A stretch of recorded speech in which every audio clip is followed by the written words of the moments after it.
اعوذ باللہ من الشیطان الرجیم، بسم اللہ الرحمن الرحیم۔ گائیڈنس گرو کے معزز دوستوں، میں ہوں ادریس اوان اور آپ تمام دیکھنے اور سننے والوں کو السلام علیکم۔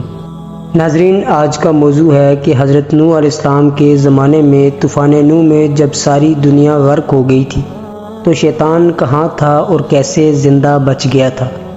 وہ کون سی ایسی وجہ تھی کہ شیطان زندہ بچ گیا؟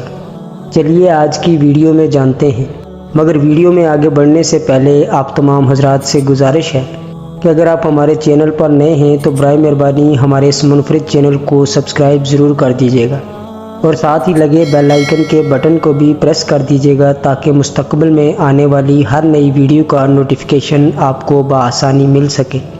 دوستو، ابن ابی دنیا مقائد و شیطان میں ہے کہ حضرت عمر رضی اللہ تعالیٰ عنہ سے روایت ہے، فرماتے ہیں کہ ابلیس نے حضرت موسیٰ علیہ السلام سے ملاقات کی۔ اس نے کہا کہ اے موسیٰ، اللہ تعالیٰ نے آپ کو اپنی رسالت کے لیے منتخب فرمایا اور آپ علیہ السلام سے کلام فرمایا۔ میں بھی اللہ کی مخلوق میں سے ہوں، میں نے گناہ کیا ہے اور اب میں توبہ کرنا چاہتا ہوں، لہذا آپ اپنے اللہ بزرگ و برتر کی بارگاہ میں میری سفارش کریں کہ وہ میری توبہ کو قبول فرمائے۔ چنانچہ موسیٰ علیہ السلام نے اپنے پروردگار کی بارگاہ میں دعا کی تو اللہ تعالیٰ نے فرمایا کہ اے موسیٰ، میں نے تیری حاجت پوری کر دی۔ چنانچہ موسیٰ علیہ السلام نے ابلیس سے فرمایا کہ مجھے حکم ملا ہے کہ تو حضرت آدم علیہ السلام کی قبر کو سجدہ کر تو تیری توبہ قبول کر لی جائے گی۔ ابلیس نے دوبارہ تکبر کیا اور غصے اور جلال میں آ کر کہا، میں نے اس کو کبھی زندگی میں سجدہ نہیں کیا تو کیا اب اس کے مر جانے کے بعد اسے سجدہ کروں گا؟ ہرگز نہیں۔ پھر ابلیس نے کہا، اے موسیٰ، میرے حق میں اپنے خدا کے حضور میری سفارش کرنے کی وجہ سے آپ کا مجھ پر حق ہے، لہذا آپ تینوں واقعوں پر مجھے دیکھیں گے۔ وہ تینوں جگہیں ہلاکت کی جگہیں ہیں۔ پہلا، غصے کے وقت آپ مجھے دیکھیں گے کہ اس وقت میرا چہرہ آپ کے چہرے میں ہوگا اور میری آنکھیں آپ کی آنکھیں ہوں گی اور میں اس وقت آپ کے خون میں دوڑ رہا ہوں گا۔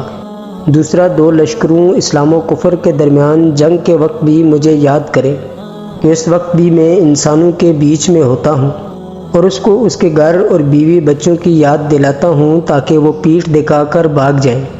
تیسرا، نامحرم عورتوں کی مجلس میں بیٹھنے سے بھی، لہذا نامحرم عورت کی مجلس میں بیٹھنے سے آپ گریز کریں کیونکہ اس وقت بھی میں اس کے پاس آپ کا اور آپ کا اس کے پاس قاصد بنا ہوتا ہوں۔ ناظرین، جب حضرت نوح علیہ السلام کی کشتی لنگر انداز ہوئی تو آپ نے ابلیس کو کشتی کے پچھلے حصے میں دیکھا تو آپ نے اس سے کہا کہ ابلیس تو تباہ ہو جا، تیری وجہ سے دنیا والے غرق ہو گئے، تو نے ہی ان کو تباہ و برباد کیا ہے۔ ابلیس نے کہا، تو میں کیا کروں؟ نوح علیہ السلام نے فرمایا کہ تو توبہ کر لے۔ چنانچہ اس نے کہا کہ آپ اپنے پروردگار سے پوچھیں کہ کیا میری توبہ قبول ہو سکتی ہے۔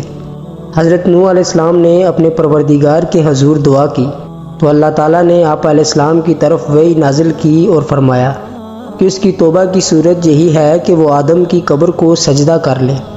حضرت نوح علیہ السلام نے ابلیس سے فرمایا، تیری توبہ مقرر ہو گئی ہے۔ اس نے پوچھا، وہ کیا ہے؟ نوح علیہ السلام نے فرمایا کہ تو آدم علیہ السلام کی قبر کو سجدہ کر لے۔ اس نے پھر سے کہا کہ میں نے کبھی زندگی میں ان کو سجدہ نہیں کیا تو کیا ان کے مر جانے کے بعد ان کو سجدہ کروں گا؟ ناظرین، حضرت اسد ابن عباس رضی اللہ تعالیٰ عنہ سے مروی ہے کہ فرماتے ہیں کہ کشتی نوح علیہ السلام میں سب سے پہلے چونٹی داخل ہوئی اور سب سے آخر میں گدھا داخل ہوا۔ ابلیس گدھے کی دم سے لٹک کر کشتی نوح علیہ السلام میں داخل ہو گیا۔ حضرت نوح علیہ السلام نے کشتی میں جانوروں میں سب سے پہلے چونٹی کو سوار کیا اور سب سے آخر میں گدھے کو۔ جب گدھا داخل ہو گیا تو گدھے نے سب سے اگلا حصہ کشتی میں داخل کیا تو ابلیس اس کی دم سے لٹک گیا کہ جس کی وجہ سے گدھا اپنے پاؤں نہ اٹھا سکا۔ حضرت نوح علیہ السلام اس سے فرمانے لگے، تجھے خرابی ہو، داخل ہو جا۔ اس نے پاؤں اٹھائے مگر اٹھا نہ سکا، یہاں تک کہ نوح علیہ السلام نے فرمایا، خرابی ہو، پورے طور پر داخل ہو جا، اگر تیرے ساتھ شیطان ہی کیوں نہ ہو۔ جب حضرت نوح علیہ السلام نے ایسی بات کی تو شیطان نے گدھے کا راستہ صاف کر دیا اور گدھا اندر داخل ہو گیا۔ شیطان بھی اس کے ساتھ کشتی نوح میں داخل ہو گیا۔ نوح علیہ السلام نے اس سے پوچھا، اے اللہ کے دشمن، تجھے کس نے داخل کیا؟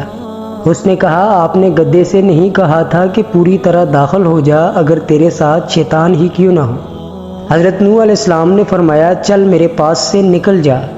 ابلیس نے کہا آپ کا مجھے اپنے ساتھ سوار کرنا لازم ہے کیونکہ مجھے قیامت تک مہلت مل چکی ہے کہ میں قیامت تک زندہ رہوں گا اور اللہ اس طوفانی عذاب سے مجھے اس کشتی کے ذریعے بچا لے گا۔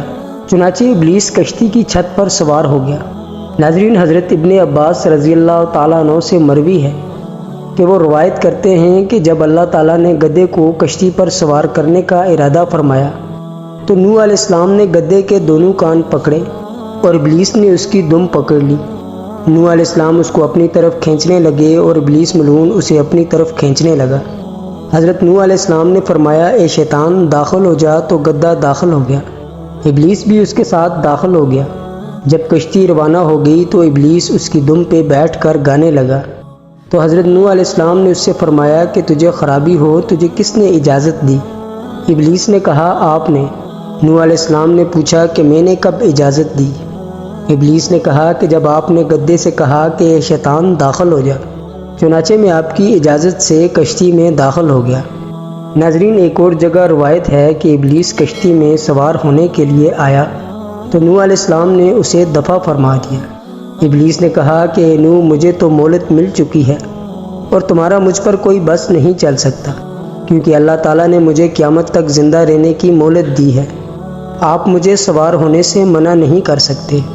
نوح علیہ السلام نے جان لیا کہ وہ اس بات میں سچا ہے، اس لیے نوح علیہ السلام نے ابلیس کو بیٹھنے کی اجازت دے دی اور کہا کہ کشتی کے بانس پر جا کر بیٹھ جا۔ چنانچہ اس طرح ابلیس نوح علیہ السلام کی کشتی میں سوار ہو گیا۔ جہاں ساری دنیا غرق ہو گئی وہاں ابلیس حضرت نوح علیہ السلام کی کشتی میں سوار ہو کر بچ نکلا۔ محترم عزیز دوستو، آپ سب کے ذہن میں ایک سوال ضرور ہوگا کہ ایسا آخر کیوں کر ہوا؟ تو اس کا جواب یہ ہے کہ اللہ بزرگ و برتر نے ابلیس کو قیامت تک زندہ رہنے کی مہلت دے رکھی ہے اور جب تک قیامت برپا نہیں ہو جاتی ابلیس زندہ رہے گا۔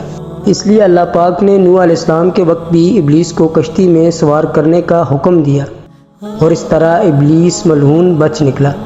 ناظرین، میں امید کرتا ہوں کہ آپ کو میری یہ ویڈیو ضرور پسند آئی ہوگی۔ میری اپنے تمام یوٹیوب کے لوگوں سے گزارش ہے کہ ویڈیو کے آخر میں اپنی قیمتی رائے کا اظہار ضرور کیجیے گا۔ آپ کی قیمتی رائے میرے لیے حوصلہ کی باعث ہوگی۔ ملتے ہیں ایک اور نئی تاریخی اور تحقیقی ویڈیو کے ساتھ۔ تب تک اپنا خیال رکھیے گا۔ اللہ پاک آپ کا حامی و ناصر ہو۔ اللہ حافظ۔